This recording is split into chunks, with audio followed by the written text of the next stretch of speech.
My name is Lex Eleveld and I work at the service department. I love to do work with my hands. I like to get my hands dirty. My mother works here in the same company and my grandfather also works here.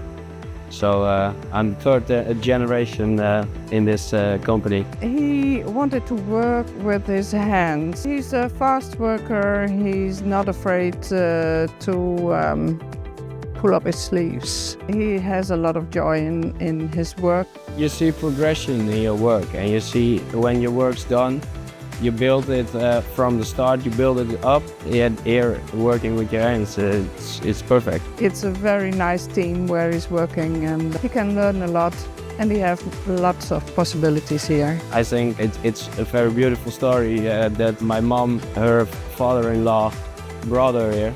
And now my mom brings me here. Every mother is proud of her son. He's doing a great job over here.